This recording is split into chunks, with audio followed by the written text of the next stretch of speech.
बिस्मिल्लाहिर्रहमानिर्रहीम। अस्सलाम वालेकुम स्टूडेंट्स, वेलकम टू मेरी स्टॉप यूट्यूब चैनल। स्टूडेंट्स, पिछले लेक्चर के अंदर हमने प्रॉब्लम नंबर 2 कंप्लीट किया था। इस लेक्चर के अंदर हम प्रॉब्लम नंबर 3 और उससे जुड़े जो कॉन्सेप्ट्स होंगे और एमसीक्यूज होंगे वो हम डिस्कस करेंगे। जैसे कि आपको पता है, इस चैनल पर नए कोर्स की कंप्लीट सीरीज स्टार्ट हो चुकी है। ये कोर्स आर्ट्स स्टूडेंट्स के लिए भी वैलिड है, उनको भी यही कोर्स पढ़ना होगा। और जो 9th क्लास के जो साइंस स्टूडेंट्स हैं, साइंस और आर्ट्स दोनों के जो स्टूडेंट्स हैं, उनको ये 9th क्लास की यही किताब आपको मैथमेटिक्स की पढ़नी होगी। तो इस चैनल पर कंप्लीट जो वीडियोस हैं वो अपलोड की जा रही हैं, आप ये वॉच कर सकते हैं। चैनल पर जाकर आप प्लेलिस्ट ओपन करके 9th मैथ की जो न्यू कोर्स की प्लेलिस्ट होगी, वहाँ से आप वीडियोस देख सकते हैं। तो चलते हैं अपने लेक्चर की तरफ। तो यहाँ से मैं आपको दिखाता हूँ कि हम कहाँ तक पहुँच चुके थे लास्ट टाइम। ये आप देख सकते हैं, हमने पिछले लेक्चर के अंदर ये सारी चीज़ें पढ़ी थी कि एक लीनियर इनइक्वालिटी क्या होती है और उसको सॉल्व कैसे किया जाता है और उसको रियल लाइन पर कैसे रिप्रेजेंट किया जाता है। आज हमने लीनियर इनइक्वालिटी इन 2 वेरिएबल्स, जिसमें एक्स और वाई 2 वेरिएबल्स दिखाई देते हैं, इसको प्रोसीजर देखना है कि इसका सॉल्यूशन कैसे फाइंड किया जाता है और सॉल्यूशन को, उसका जो ग्राफ है वो कैसे बनाया जाता है और सॉल्यूशन को ग्राफ में कैसे रिप्रेजेंट किया जाता है। ये सारा प्रोसीजर हम ये 1 बाय 1 सारा जो पेज है यहाँ तक हम पढ़ेंगे और अपनी लीनियर इनइक्वालिटीज़ के इस तरह के ग्राफ्स बनाएंगे। तो चलते हैं अपने लीनियर इनइक्वालिटी इन 2 वेरिएबल्स के कॉन्सेप्ट की तरफ। तो ध्यान से समझिएगा, सारी चीज़ें आपको इजीली क्लियर करवाई जाएंगी। तो यहाँ पर मैंने हेडिंग दे रखी है solution of linear equations in 2 variables. तो यहाँ पर मैं आपको चंद एक स्टेप्स बताऊंगा, साथ साथ एक्सप्लेन भी करूंगा और साथ इधर से प्रॉब्लम नंबर 3 का फर्स्ट पार्ट जो होगा उसको अटेम्प्ट करूंगा, उसी पर ही तमाम स्टेप्स जो है मैं आपको क्लियर करवाऊंगा। तो प्रॉब्लम नंबर 3 इसका है पार्ट नंबर 1। ये हम बुक से नोट कर लेते हैं।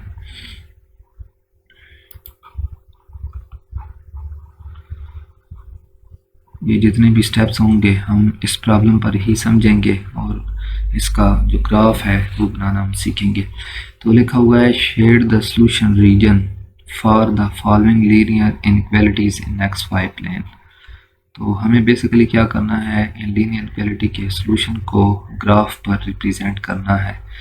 तो ये सारा जो प्रोसीजर है ग्राफिंग का, ये हम सीखते हैं कि इसका सॉल्यूशन कैसे एक ग्राफ पर रिप्रेजेंट किया जाता है। 2x + y < = 6 ये हम यहाँ पर मेंशन करते हैं और इसी पर ही अपने तमाम तर स्टेप्स क्लियर करते हैं। स्टेटमेंट है लीनियर इनइक्वालिटी की 2x + y < < 6। ये हमारे पास, यहाँ पर मैं आपको स्टेप्स बताऊंगा, steps for graphing solution on XY plane. यहाँ पर मैं आपको स्टेप समझाऊंगा कि आपने एक लीनियर इनइक्वालिटी के सॉल्यूशन की ग्राफिंग कैसे करनी है।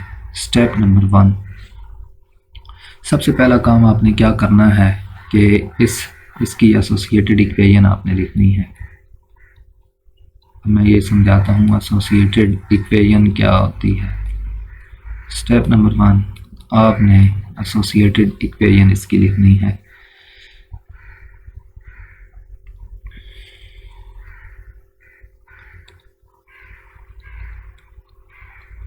एसोसिएटेड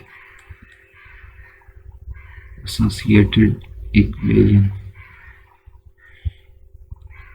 इसको आपने नाम दे देना है 1 का। Linear equality number 1 of 1 is associated equation. Basically अब आपको बनाना है ग्राफ। तो ग्राफ बनाने के लिए सबसे पहले एक लाइन होनी चाहिए, जो कि लीनियर इक्वेशन हमेशा एक लाइन प्रोवाइड करती है। वो लाइन आपको मिलती कहाँ से है, 2x plus Y is equal to 6। ये जो इक्वेशन है सारी की सारी यही है, सिर्फ आपने लेस देन या ग्रेटर के जो साइन है उसको इक्वल से आपने रिप्लेस करना है। इसको बोलते हैं इससे मिलती जुलती इक्वेशन। इस इक्वेशन को क्यों लिखा जाता है? ये इक्वेशन हमें बेसिकली एक बाउंड्री लाइन देती है कि हमारा सोल्यूशन उस बाउंड्री लाइन के उस तरफ है या इस तरफ है। तो सबसे पहला काम आपने करना है कि आपने एसोसिएटेड इक्वेशन लिखनी है।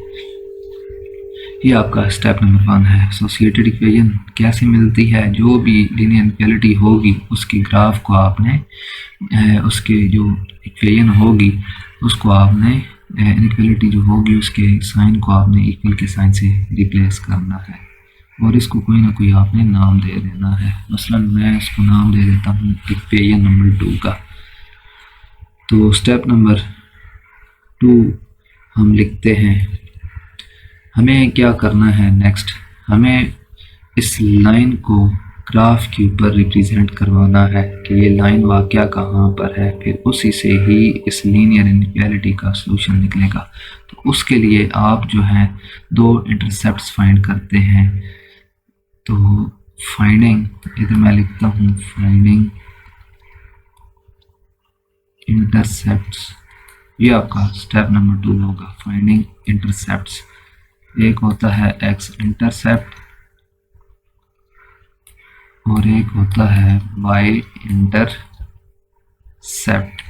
एक्स इंटरसेप्ट कैसे मिलेगा? आप उस इक्वेशन में y को 0 रखेंगे। और y इंटरसेप्ट कैसे मिलेगा? आप x को उसमें 0 पुट करेंगे। ये आपका स्टेप नंबर 2 होगा। तो यहाँ पर मैं इसके 2 इंटरसेप्ट्स फाइंड करता हूँ। सबसे पहले x इंटरसेप्ट, फिर बताता हूँ कि ये इंटरसेप्ट होता क्या है, एक इंटरसेप्ट से क्या मुराद है, और एक होता है y इंटरसेप्ट। x इंटरसेप्ट निकालने के लिए आप जो है y को 0 रखते हैं इक्वेशन नंबर 2 में। इसमें y की वैल्यू आपने 0 रखनी है तो आपको x की एक वैल्यू मिलेगी। x की वैल्यू आपको मिली है यहाँ से 3। यहाँ पर आप x इंटरसेप्ट जो है वो आपको मिला है 3। अब x इंटरसेप्ट से क्या मुराद है? जब भी आप ग्राफ बना रहे होंगे तो एसोसिएटेड इक्वेशन फॉर एग्जांपल आपको इस तरह की एक लाइन देगी, ठीक है। उसके बाद ये लाइन कैसी होती है, कहाँ से पास करती है? एक्स एक्सिस से और वाई एक्सिस पर किन पॉइंट से पास करती है? ऐसा पॉइंट जो कि एक्स एक्सिस के ऊपर वाक़या होता है उसमें से लाइन गुजरे तो उसको आप बोलते हैं एक्स इंटरसेप्ट। ये बेसिकली एक्स की एक वैल्यू होती है एक्स एक्सिस के अलावा, इसको बोलते हैं एक्स इंटरसेप्ट। और जहाँ पर ये लाइन वाई एक्सिस में से किसी पॉइंट से पास करती हुई गुजरती है उस पॉइंट को बोलते हैं वाई इंटरसेप्ट। तो बेसिकली इस लाइन को हमने ड्रा करना है तो उसके लिए 2 पॉइंट्स की ज़रूरत पड़ती है, एक एक्स इंटरसेप्ट की और एक वाई इंटरसेप्ट की। ये 2 पॉइंट होते हैं। चूँकि एक्स एक्सिस पर वाई 0 रहता है लिहाजा एक्स इंटरसेप्ट निकालने के लिए आप यहाँ पर वाई 0 रखते हैं और वाई एक्सिस के अलॉन्ग हर जगह एक्स की वैल्यू 0 रहती है। तो वाई इंटरसेप्ट निकालने के लिए आप एक्स 0 दर्ज करते हैं। तो यहाँ पर आपको एक पॉइंट मिलता है, उस पॉइंट को आप यहाँ लिख लेते हैं। उस पॉइंट को मैंने नाम दिया ए। पहले x उसका कोऑर्डिनेट 3 और y कोऑर्डिनेट उसमें है 0, तो इसको आप पॉइंट बना देते हैं x इंटरसेप्ट को यहाँ पर ऐसे 3,0।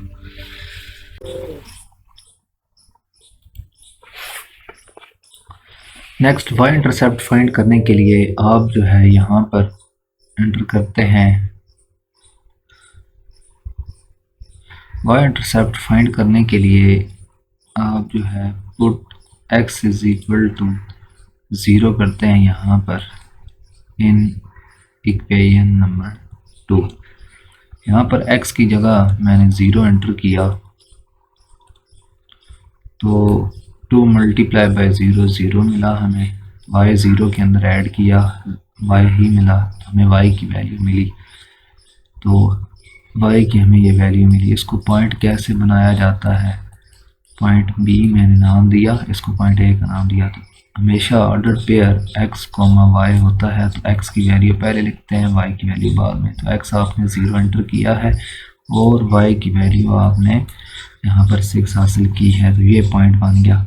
अब ये आपके पास पॉइंट जो है वाक़या कहाँ पर होता है, ये जो पॉइंट होता है एक्स एक्सिस पर, यहाँ पर एक्स वाई प्लेन में ये जो होता है ग्राफ बनाने के लिए इसको बोलते हैं X Y Cartesian coordinate system. तो x की वैल्यू यहाँ पर लगाई जाती है, इस जानिब पॉजिटिव इस जानिब नेगेटिव, और यहाँ पर ऊपर की तरफ y की पॉजिटिव वैल्यूज़, नीचे की तरफ y की नेगेटिव वैल्यूज़। तो ये आपको सिर्फ समझाने के लिए ये मैंने बनाया है। अब पहले इस लाइन को बनाने के लिए मिनिमम 2 पॉइंट्स चाहिए, और वो 2 पॉइंट्स एक x इंटरसेप्ट देगा और एक y इंटरसेप्ट देगा। इन्हीं 2 इंटरसेप्ट्स को ज्वाइन करने से आपको ये वाली लाइन मिलेगी। फिर ये line as a boundary line कहलाएगी, और इस लाइन के ही ऊपर या नीचे करके इस लीनियर इनइक्वालिटी का सलूशन हुआ करता है। वो भी हम चेक कर लेते हैं कि वो सलूशन ऊपर कैसे हम गैस करेंगे या नीचे कैसे गैस करेंगे। तो सबसे पहले आप एक्स एक्सिस पर यहाँ पर चलते हैं 3 यूनिट 1 2 और 3, यहाँ पर आप चलते हैं वाई एक्सिस के ऊपर 1 2 3 4 6, यहाँ पर आप काउंटिंग लिख लेंगे। यहाँ पर आपका y इंटरसेप्ट हो जाएगा और यहाँ पर आपका x इंटरसेप्ट हो जाएगा। मिनिमम 2 पॉइंट्स हमें मिल जाए तो हम कोई भी लीनियर इक्वेशन हो उसकी लाइन ड्रॉ कर सकते हैं, और वो लाइन 2 वेरिएबल में हो तब। तो ये हमें एक लाइन मिल जाएगी। अब हमारा सलूशन या तो इसके अबव साइड पर होगा या बिलो साइड पर होगा। उसके लिए हमें स्टेप नंबर 3 की ज़रूरत पड़ती है। स्टेप नंबर 3 क्या होता है, आप देखें तो ये हमें इधर 1 से इधर 1 से एग्जैक्ट सामने ये आपको एक पॉइंट मिलता है जिसको बोलते हैं 1,1। इधर से 2 इधर से 2, यहाँ पर आपका 2,2 एक पॉइंट होता है। इसी तरह 3 के एग्जैक्ट सामने, इधर से 3 के एग्जैक्ट सामने यहाँ पर एक पॉइंट होता है। अब हमें बताना है कि कौन से पॉइंट्स जो हैं इसका सलूशन का हिस्सा हैं, कौन से पॉइंट्स इसके सलूशन का हिस्सा नहीं है। हमें बेसिकली इसकी जो शेडिंग है इस तरह शेडिंग करनी है, या अबव साइड पर या बिलो साइड पर। तो वो शेडिंग हमें बताएगी कि ये सारे पॉइंट्स इस शेडिंग के अंदर जितने भी हैं वो सारे इस लीनियर इनइक्वालिटी का सलूशन है, क्योंकि जितने भी पॉइंट्स होते हैं एक पॉइंट नहीं ढेर सारे पॉइंट्स इसको सेटिस्फाई कर रहे होते हैं, इसका सलूशन होते हैं। तो ये जो आपका कार्टेशियन कोऑर्डिनेट सिस्टम है ये पॉइंट से भरा हुआ है, ठीक है। इसके अंदर इनफाइनाइट पॉइंट्स होते हैं, ये सारे पॉइंट्स होते हैं इस तरह ऑर्डर्ड पेयर में, जैसा कि मैंने ये 2-3 आपको लिखकर समझाए हैं। तो आपने कोई एक पॉइंट पकड़ना है, उसको टेस्ट करना है कि वो इसका सलूशन है या नहीं है। वो हम पॉइंट कौन सा लेंगे, वो हम ओरिजिन लेंगे 0 0। ये पॉइंट इंतहाई सिंपलेस्ट कैलकुलेशन के तहत जल्दी से हमें बता देता है कि इसका सलूशन इधर नीचे वाले पॉइंट्स हैं या ऊपर वाले पॉइंट्स हैं इस बाउंड्री लाइन के। तो हमेशा आपने ये बाउंड्री लाइन बनानी है, ये एसोसिएटेड इक्वेशन लिखकर आगे 2 इंटरसेप्ट फाइंड करके। तो आपने जो पॉइंट टेस्टिंग करनी है वो आपने ओरिजिन को लेना है एज ए पॉइंट टेस्ट, और इसको बोलते हैं ओरिजिन टेस्टिंग। और ओरिजिन ये सेंट्रल जो पॉइंट होता है, एक्स और वाई की वैल्यू यहाँ पर 0 0 होती है। तो ये आपका स्टेप नंबर 3 होगा। यहाँ पर हम लगा लेते हैं स्टेप नंबर 3 ओरिजिन टेस्टिंग। इसको हम अपनी लीनियर इनइक्वालिटी के अंदर दर्ज करते हैं in left hand side of linear inequality number 1। इस लीनियर इनइक्वालिटी की लेफ्ट साइड पर हम दर्ज करते हैं x की जगह 0 और y की जगह 0, और यहाँ पर आपने इक्वल का साइन यूज़ नहीं करना क्योंकि 0 + 0 0 आ जाता है और 0 कभी 6 के बराबर नहीं होता, लिहाजा आपने यहाँ पर ये साइन जो है इक्वल टू वाला यूज़ नहीं करना। तो 0 + 0 आंसर आ गया 0। तो ये आपका ओरिजिन टेस्ट आ चुका है। 6 इज़ ग्रेटर देन 0। इस तरह वाली चीज़ बड़ी, इस तरह वाली छोटी, तो इसका मतलब ये है कि ये ट्रू है। अब इस ओरिजिन टेस्ट को क्यों लगाया गया, इससे पता चला कि ये पार्ट ऑफ द सलूशन है। मींस कि इस तरह वाले पॉइंट्स जो है सारे के सारे फिर इसका सलूशन होंगे इस लीनियर इनइक्वालिटी का। ये इस पॉइंट की बड़ी अहमियत है, ये पॉइंट आपको बता देते हैं जल्दी से सलूशंस की डायरेक्शन के। ये वाले पॉइंट्स हैं सलूशन या ऊपर वाले हैं। तो आपने हमेशा स्टेप नंबर 3 ओरिजिन टेस्ट ही लगाना है।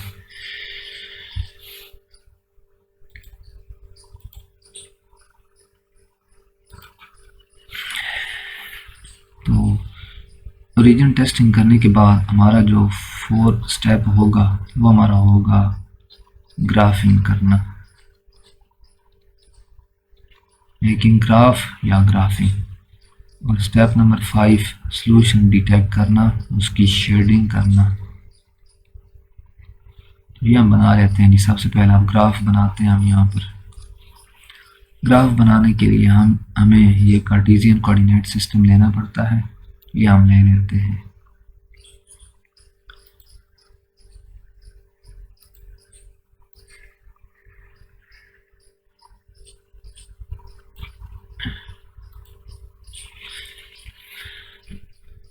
ये आपका इस तरफ y की पॉजिटिव वैल्यूज़, इधर y की नेगेटिव वैल्यूज़, इस तरफ x की पॉजिटिव वैल्यूज़ और यहाँ पर x की नेगेटिव वैल्यूज़। ये सेंट्रल पॉइंट इसको हम बोलते हैं ओरिजिन। और यहाँ पर 0 0 आपका ये पॉइंट होता है, 0 0 रीजन वाला पॉइंट। अब ग्राफिंग आपने करनी कैसे है, ये बाउंड्री लाइन आपने बनानी कैसे है, कहाँ से मिलेगी। सबसे पहले x एक्सिस पर 3 यूनिट चलें। आपने स्केल की मदद से ये एक्स वाई प्लेन बनाना है। यहाँ पर वाई लिख लेना है, यहाँ पर वाई प्राइम लिखना है, यहाँ पर एक्स प्राइम और यहाँ पर एक्स जस्ट लिखना है। इस तरफ एक्स की पॉजिटिव वैल्यूज़ ये इक्वल स्पेसेस के साथ आप ले लेंगे 1 2 और 3। और ऊपर वाई की पॉजिटिव वैल्यू 6 यूनिट 1 2 3 4 5 एंड 6। यहाँ पर ये एक्स इंटरसेप्ट है, आपने इसको पॉइंट ए का नाम दिया था। और ये आपका y इंटरसेप्ट है, आपने इसको पॉइंट b का नाम दिया था। अब इन दो पॉइंट्स को आपस में मीट करवाएंगे, आपको बाउंड्री लाइन मिलेगी। इनको आपने मीट करवा कर बाउंड्री लाइन ले लेनी है। तो मैं ले लेता हूँ बाउंड्री लाइन जो है मुझे लेनी है यहाँ पर।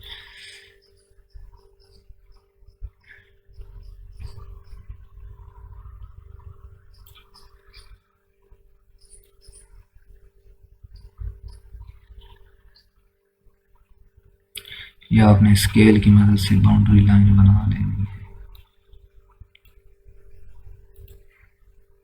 थोड़ा सा मैं यहाँ से इसको एक्सटेंड कर देता हूँ और ये एग्जैक्ट इन दो पॉइंट से पास करती हुई लाइन नजर आए। उसके बाद जो है आपने करनी है शेडिंग। उसके बाद आपने करनी है शेडिंग।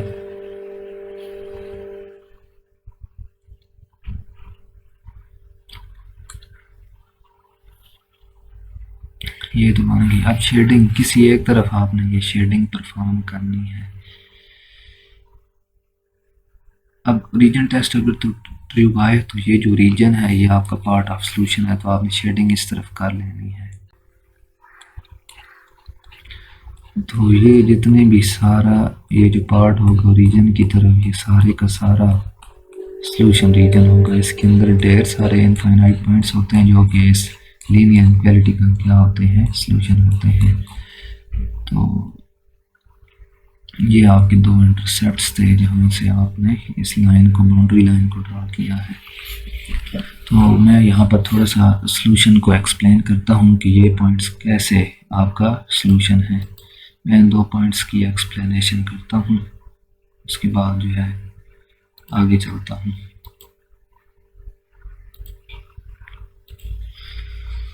अब सबसे पहले आप अगर यहाँ पर देखें, यहाँ पर अगर आप देखें तो आपका यहाँ पर -1 है और यहाँ पर y की वैल्यू पॉजिटिव 1 है। इधर से एग्जैक्ट 1 के सामने और इधर से -1 के सामने ये पॉइंट खड़ा है -1,1। ये सारा सॉल्यूशन रीजन का पार्ट है। ये सारे पॉइंट्स इसके अंदर इस तरह सिमिलरली ड्रा किए जाएं। ये सारे part of the solution region है, ये वाले सारे के सारे। ये होता है लोअर हाफ प्लेन। अगर उसकी जानिब हमारा सॉल्यूशन होता तो इस पूरे प्लेन को ये बाउंड्री लाइन हाफ प्लेन में डिवाइड कर देती है, एक अपर हाफ प्लेन और एक लोअर हाफ प्लेन। तो आपसे ऑब्जेक्टिव में पूछ सकता है कि बाउंड्री लाइन ग्राफ को, एक्स वाई प्लेन को इनइक्वालिटी क्या, जब आप ग्राफ बना रहे हो तो किन प्लेन में डिवाइड करती है, तो अपर और लोअर प्लेन में डिवाइड करता है। अगर आपकी लाइन इस तरह वर्टिकल लाइन है तो ये लेफ्ट या राइट हाफ प्लेन में डिवाइड करती है, वर्टिकल जो लाइन होती है ये बाउंड्री लाइन। तो ये जितने पॉइंट्स होते हैं ये इस लीनियर इनइक्वालिटी जिसका आपने ये ग्राफ बनाया है, ये उसके सॉल्यूशन होते हैं। यहाँ पर ये बाउंड्री लाइन है एसोसिएटेड इक्वेशन की मदद से मिली। आप अगर ये पॉइंट जो अपनी लीनियर इनक्वालिटी के अंदर कोई भी यहाँ से उठा कर लगाते हैं वो इसको सेटिस्फाई कर रहे होंगे। एक्स और वाई की जगह जब आप पुट करेंगे इसकी लेफ्ट साइड में यहाँ पर इक्वल का साइन आपने नहीं लेना। क्यों? क्योंकि यहाँ पर ये नंबर जो है 6 के बराबर कभी भी नहीं होता। 6 बड़ा है नेगेटिव नंबर से, तो ये पॉइंट्स उसको ट्रू कर देते हैं। तो यहाँ पर ढेर सारी सॉल्यूशंस होते हैं। ये आपने बनाने नहीं है, बस आपने ग्राफ बनाकर यहाँ पर शेडिंग कर लेनी है। आपको खुद ब खुद पता चल जाएगा कि इनकी सॉल्यूशंस ये वाले पॉइंट्स हैं इस बाउंड्री लाइन के नीचे या ऊपर। ये आपने इतना सा काम करना है। मैं ये स्टेप्स रिवाइज करवा देता हूँ। स्टेप नंबर 1, आपने जो भी इनक्वालिटी जिसकी आपने ग्राफिंग करनी है उसकी सोल्यूशन को ग्राफ पर रिप्रेजेंट करना है।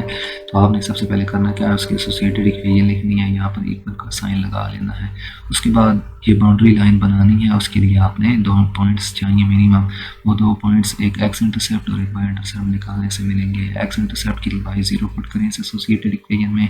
वाई इंटरसेप्ट निकालने के लिए आप x0 यहाँ पर एंटर करें। एक्स और वाई की 2 वैल्यूज़ मिलेंगी। वो 2 वैल्यूज़ आपने यहाँ पर पॉइंट की मदद से यहाँ पर लगा लेनी है जिस तरह मैंने लगाई है। उसके बाद आपने करना क्या है कि ये लाइन 2 पॉइंट्स को मीट करवा कर एक लाइन बना लेनी है। स्टेप नंबर 3 की शेडिंग वाले ये सारे सॉल्यूशंस का पार्ट होंगे, ये वाले सॉल्यूशन का पार्ट होंगे। आपने एक टेस्ट लेना है और वो क्या आता है ओरिजिन टेस्टिंग। यहाँ पर x और y0 दर्ज करने हैं लेफ्ट हैंड साइड में अपनी लीनियर इक्वालिटी में। तो यहाँ पर आपने लेस का साइन लेना है और उसके बाद आपने हल करना है, देखना है कि ये नंबर इस तरफ बड़ा है उस तरफ बड़ा है। तो आपने देख लेना है अगर तो फॉल्स हुआ तो शेडिंग जो होगी रीजन उसमें शामिल नहीं होगा, बाकी ऊपर सारे पॉइंट्स हो जाएंगे। और अगर आपके पास ये टेस्ट ट्रू हो जाता है तो सोल्यूशन रीजन का ये जो 0 वाला पॉइंट है ये भी पार्ट हो जाता है। तो शेडिंग इसकी तरफ कर ली जाती है। तो ये आपके बेसिकली चंद स्टेप्स थे। आखिरी बात कि आपने ये डॉटेड लाइन कब बनानी है और ये सॉलिड लाइन कब बनानी है। अगर तो आपके इनइक्वालिटी में जो जिसका ग्राफ आपने बनाना है ये 2 साइन अगर आते हैं तो आपने डॉटेड लाइन बनानी है। डॉटेड लाइन का मतलब ये होता है कि इस बाउंड्री लाइन के ऊपर भी कुछ पॉइंट्स होते हैं, वो आपका सोल्यूशन का पार्ट नहीं है। और अगर ये सॉलिड लाइन बनाते हैं, ये वाली सॉलिड लाइन मैंने बनाई है क्योंकि हमारे प्रॉब्लम में लेस देन और इक्वल टू का साइन था, तो ये सॉलिड लाइन आपने बनानी है यहाँ पर। ये सारी बातें आपकी बुक में लिखी हुई हैं जो कि मैंने सारी इस प्रॉब्लम में एक्सप्लेन कर दी हैं। उम्मीद आपको लेक्चर अच्छा लगा होगा। अपने दोस्तों तक इस वीडियो को शेयर कर दें और अगर चैनल पर नए हैं चैनल को सब्सक्राइब करें और साथ बेल आइकन प्रेस करें ताकि इस तरह की सीरीज़ की आने वाली जो वीडियोज़ हैं वो आपको मिलती रहें। तो अगर आपका इस इंट्रोडक्शन के बारे में मज़ीद इसके बारे में जानना चाहते हैं तो कमेंट बॉक्स में या मैं डिस्क्रिप्शन में एक वीडियो है जो कि मैंने डिटेल से इसकी ग्राफिंग के बारे में बनाई हुई है, वो आप देख लीजिएगा। आपको हर एक पॉइंट अच्छी तरीके से क्लियर हो जाएगा। तो चैनल के साथ जुड़े रहें, तब तक के लिए अपना ख्याल रखें। अल्लाह हाफिज़।